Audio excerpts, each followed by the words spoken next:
2020년 성탄절 축하 예배 우리에게 주시는 하나님의 말씀은 신약 성경 마태복음 2장 1절로 12절에 있는 말씀까지를 받들어 읽어드리겠습니다. 하나님의 말씀 들으시기 바랍니다. 헤롯 왕 때에 예수께서 유대 베들레헴에서 나심에 동방으로부터 박사들이 예루살렘에 이르러 말하되 유대인의 왕으로 나신 이가 어디 계시냐? 우리가 동방에서 그의 별을 보고 그에게 경배하러 왔노라 하니 헤롯 왕과 온 예루살렘이 듣고 소동한지라.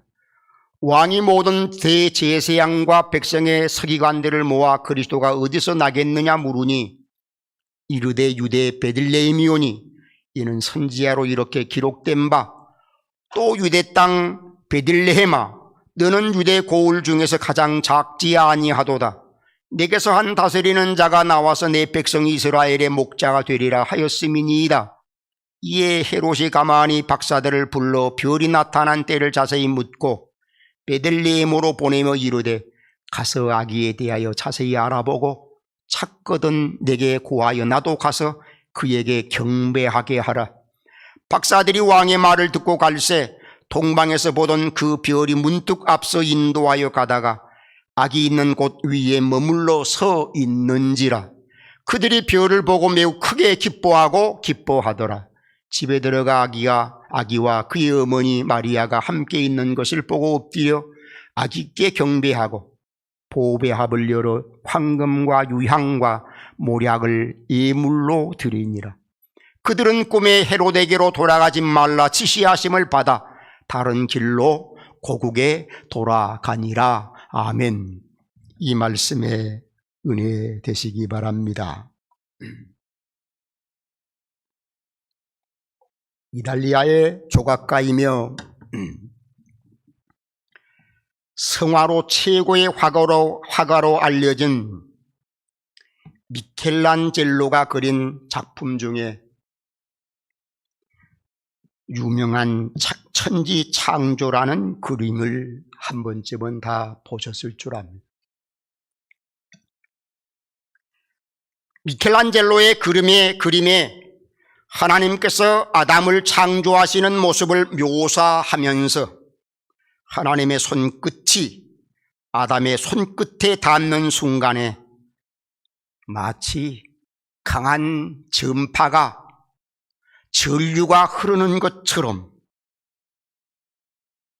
생명이 전달되는 그러한 모양새로 그림은 표현되어 있습니다. 구약성경 창세기 2장 7절에 있는 말씀을 보면 하나님이 땅에 흙으로 사람을 지으시고 생기를 그 코에 불어넣으시니 사람이 생명이 된지라 그렇게 말씀하고 있습니다. 아마 이 말씀을 미켈란젤로는 그의 그림을 통해서 상상력을 동원하여 성경에 없는 내용을 그림으로 그리는 것이 아닌가 하는 생각을 혼자 해봤습니다.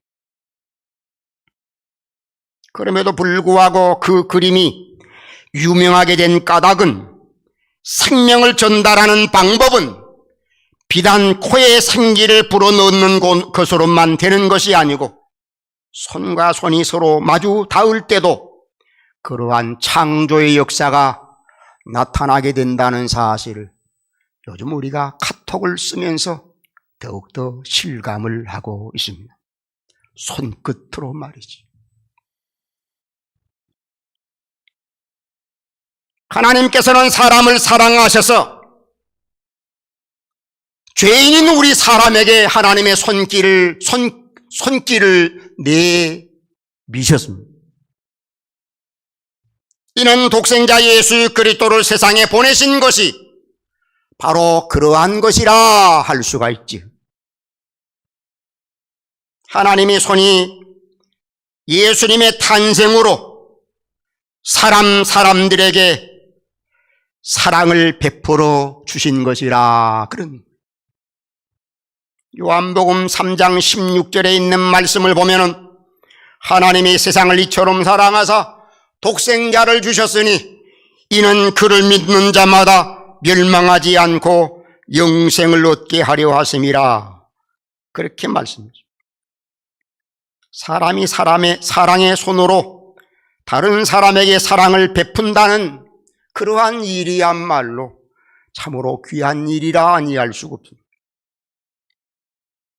동방박사들이 하늘의 별을 보고 아기 예수님께 찾아가서 아주 귀한 예물을 그들의 손으로 아기 예수님께 바친 일이야말로 온 인류가 우리 구원하기 위해서 아기 예수로 오신 우리 주님을 그런 자세를 가지고 우리가 맞아 받들어야 하지 아니할까라는 2020년도 성탄절을 맞이하는 우리에게 동방의 박사들이 아기 예수님께 한 그 행위야말로 우리에게 참으로 신앙의 본이 된다 아니할 수가 없습니다. 오늘 저는 성탄절에 우리 위에 탄생하신 아기 예수님에 대해 세 가지로 살펴보면서 이 성탄절에 이 말씀을 통해서 우리에게 주신 교훈의 말씀을 상고해 보고자 합니다. 먼저 유대인의 왕으로 나신 아기 예수님에 대해서 살펴보고자 합니다.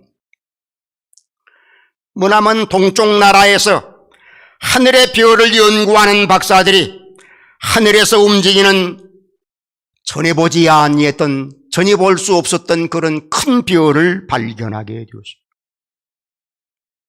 여기 동방이라고 하는 것은 제일 먼저 별이 뜨는 그러한 곳이라 해서 당시에 바벨론 아니면 시리아 지역으로 그렇게 학자들 간에는 말하고 있습니다. 그곳에서 별을 연구하던 박사들이 이 별은 보통 별이 아니구나. 박사들은 큰 별을 세심하게 관찰한 결과 세상에 가장 위대한 임금이 새로 태어난다는 사실을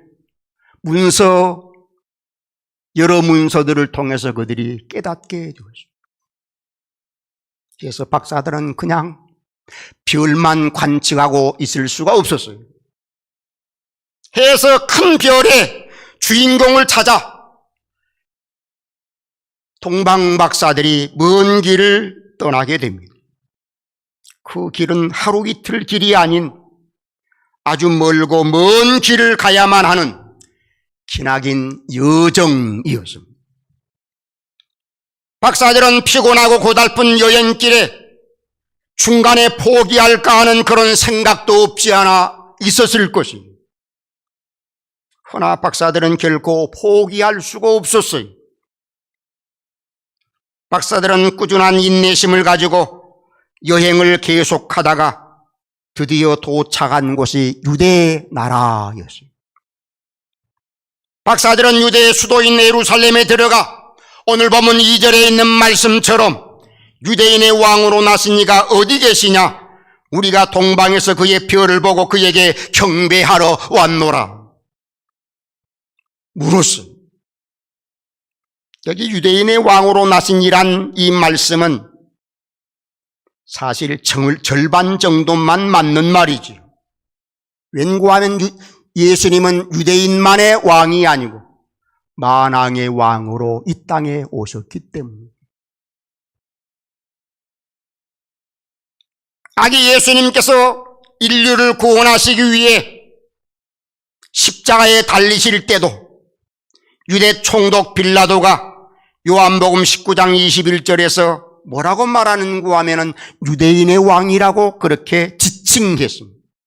물론 희롱 섞인 말이겠습니다만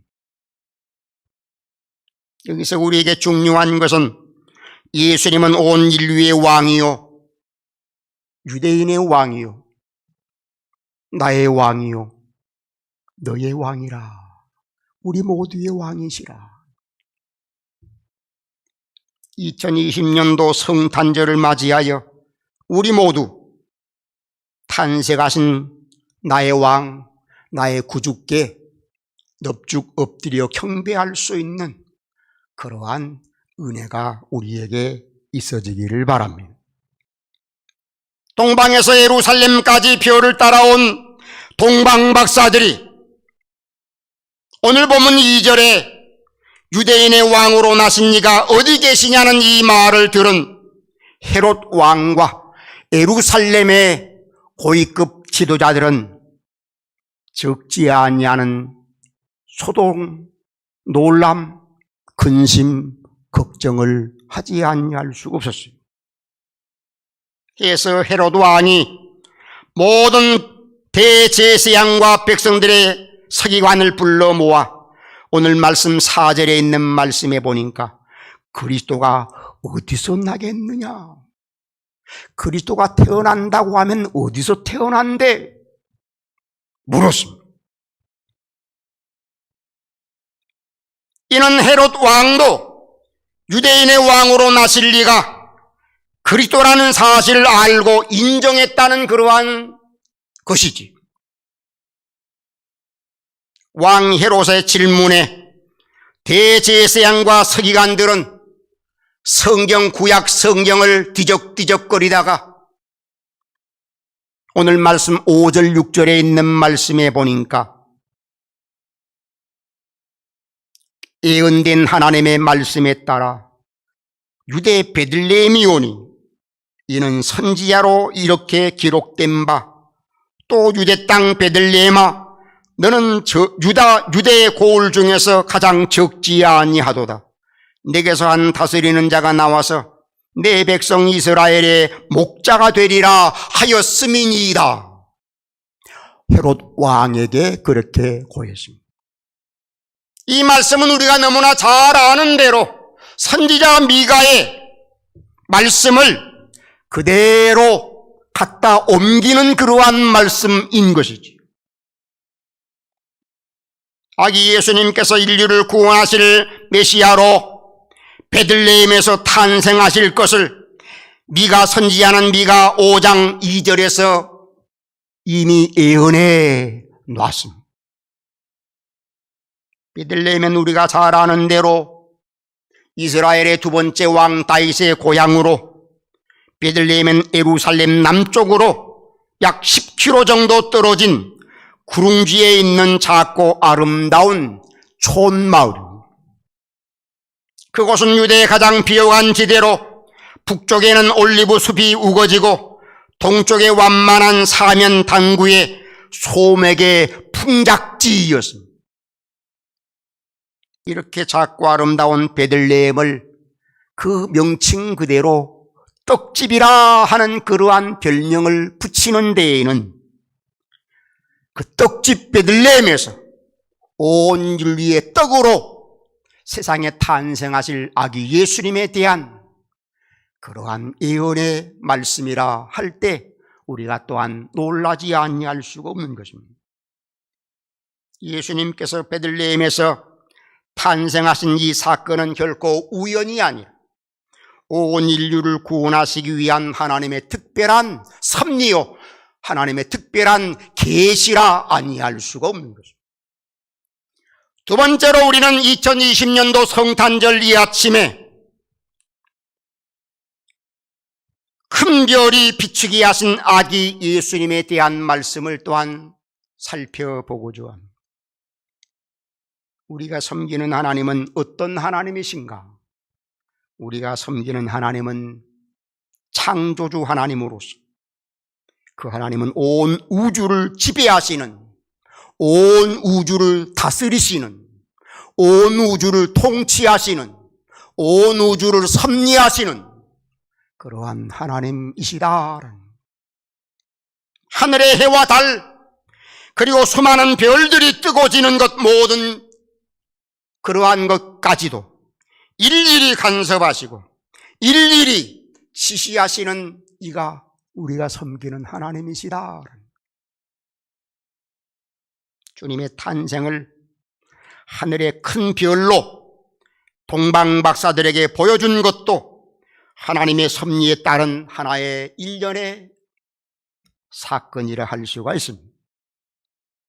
큰 별을 찾아왔다는 사실을 확인한 헤롯 왕은 동방 박사들을 불러 오늘 말씀해 보니 별이 나타난 때를 자세히 묻고 가서 아기에게 대해서 자세히 알아보고 찾거든 나에게도 좀 알려줘서 나도 가서 그 아기 예수께, 그 아기 왕께 경배하도록 해달라고 요청을 합니다. 이때 말은 그렇게 하지만은 헤롯 왕의 속은 부들부들 떨고 있었을 것입니다. 자신의 권력을 이어가는 새 왕이 태어났다니 분노와 함께 경쟁자를 제거하려는 음흉한 그러한 계획과 생각으로 인해서 치를 떨고 있는 그러한 헤롯 왕의 속마음을 우리는 짐작할 수가 있어요.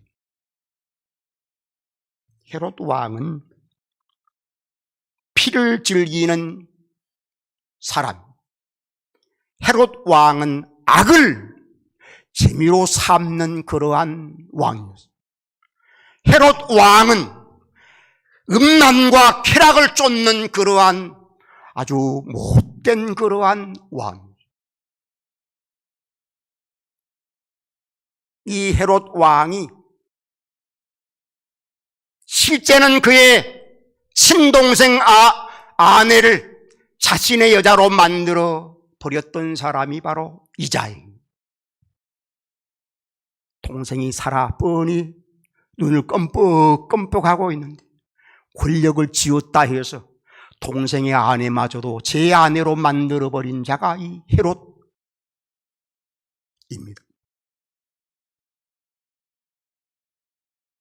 그는 자신의 권력을 지키기 위해 누구든지 가차없이 처단해버리는 참으로 포악하고 무서운 그러한 인간이었습니다.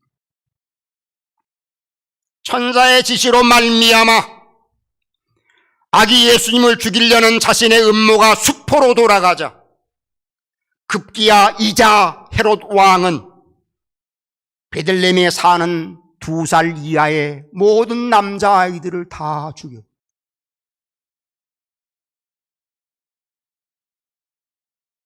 두 살 아래에 있는 모든 남자아이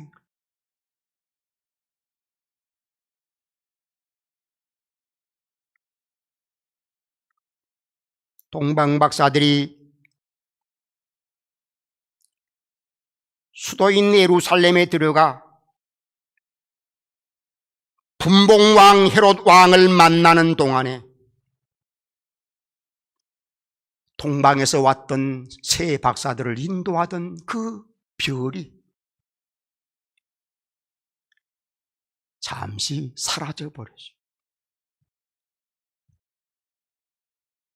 그러나 박사들이 그 헤롯 궁에서 나오자 자신들을 동방에서부터 인도하던 그 큰 별이 다시 그들 위에 딱 나타나더니 그들의 발걸음을 안내합니다. 큰 별이 문득 앞서 인도하여 가다가 아기 예수님께서 있는 곳에 머물러 서는데 동방 박사들은 오늘 말씀 10절에 보니까 별을 보고 매우 크게 기뻐하더라 그렇게 말하고 있습니다. 우리는 2020년도 성탄절 이날 별을 움직여 동방의 새 박사들을 아기 예수님께까지 안내하는 그러한 하나님의 뜻을 우리가 기억할 필요가 있습니다. 어떤 뜻이 있는가 하면은 우리는 하나님만 바라보고 하나님의 말씀만 믿고 인생을 두려워하고 떨거나 인생을 의지하는 것이 아니라 하나님만 바라보고 하나님만 의지하고 하나님만 보자라는 사실. 끝으로 우리는 이 아기 예수님에 대해서 귀중한 예물을 드린 동방의 세 박사들을 또한 우리가 생각해 보지 아니할 수 없어요. 우리는 주일과 절기에 따라 하나님 앞에 예물을 드립니다. 그런데 분명히 우리가 알아야 될 것이 있어요.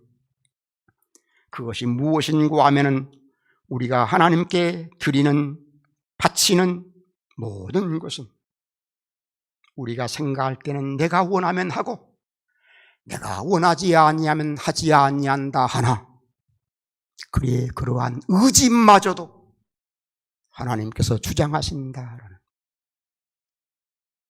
내가 바치고 싶어 바치는 것이 아니라 하나님께서 내 마음을 감동시켜 바치게 함으로 바치는 것이고, 내가 하나님 앞에 드리고 싶은 마음이 없을 경우에는 그 마음은 하나님이 주신 마음이 결코 아니라는 사실을 우리가 직감할 필요가 있다는 거죠.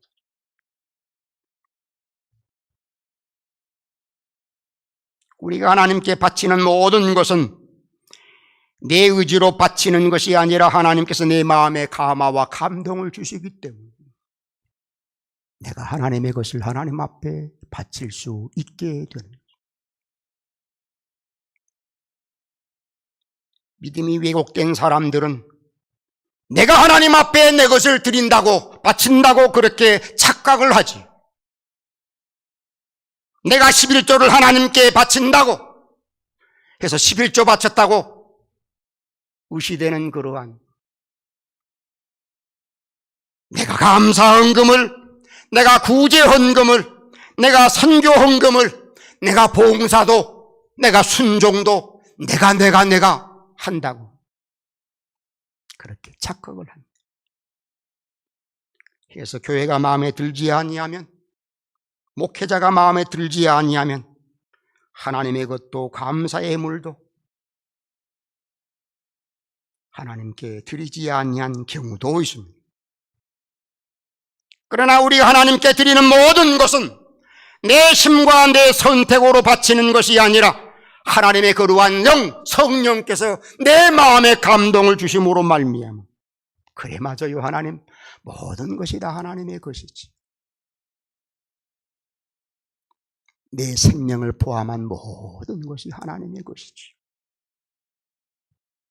그래서 하나님의 것을 하나님께 드리는, 아세요, 우리의 믿음도 하나님께서 우리에게 주신 믿음의 선물이라는 사실. 오늘 말씀 11절에 보니까 동방박사들이 집에 들어가기와 그의 어머니 마리아가 함께 있는 것을 보고 엎드려 누구께? 아기께 경배하고 보배합을 열어 황금과 유향과 모략을 예물로 드리니라. 아기 예수님께. 이 말씀은 동방박사들이 드린 것도 그들의 의지로서가 아니라 성령께서 그렇게 하게 하셨다, 그런 말. 동방박사들이 머나먼 여행길에서 귀중한 보배를 관리하는 것이 쉬운 일이야. 지금도 그렇습니다만 그 옛날에는 도적대들이 얼마나 많았겠어요.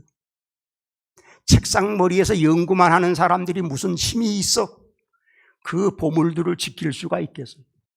이런 말입니다. 내게 있는 건강과 내게 있는 자녀와 내게 있는 모든 것도 하나님께서 지켜주셔야 유지가 됩니다. 그렇지 않습니까?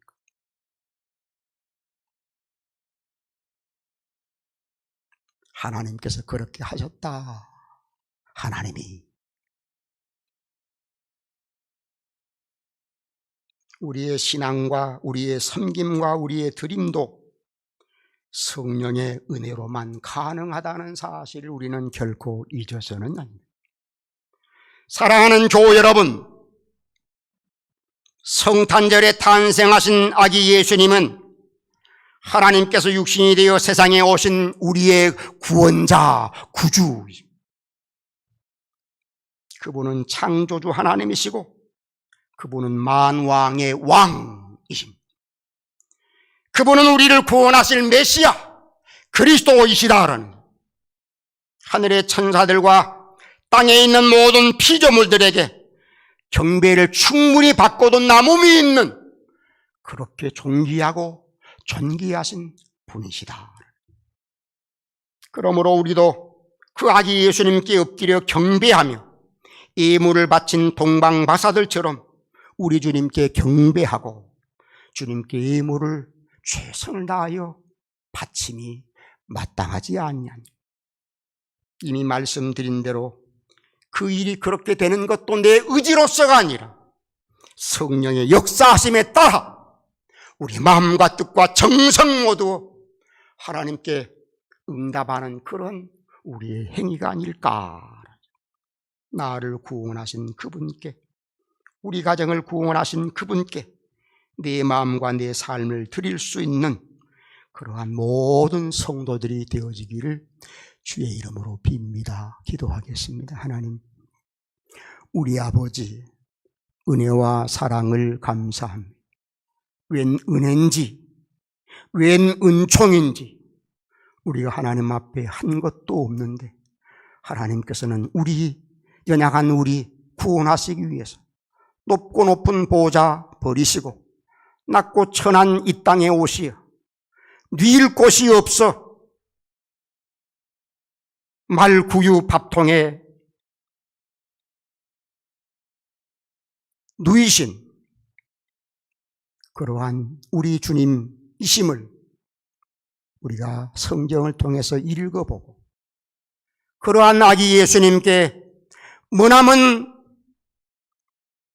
동방에서 별을 연구하던 박사들이 그들을 인도하는 별을 따라 베들레헴 마구간까지 와서 아기 예수님께 그들이 준비한 예물을 가지고 경배했던 것처럼 하나님 아버지, 우리의 삶의 자리가 공공하고 농노하지 아니한 그런 가운데 있지만 그러나 우리도 이 동방의 새 박사들처럼 최선을 다하여 우리 주님께 경배하며 주께 모든 존귀와 영광을 돌려드릴 수 있는 그러한 주님의 사람들 다 되게 하여 주시옵소서.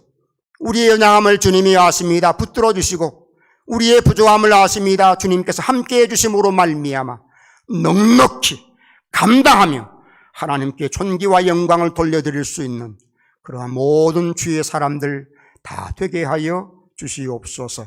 믿사옵고 예수님 거룩하신 이름으로 기도하옵나이다. 아멘.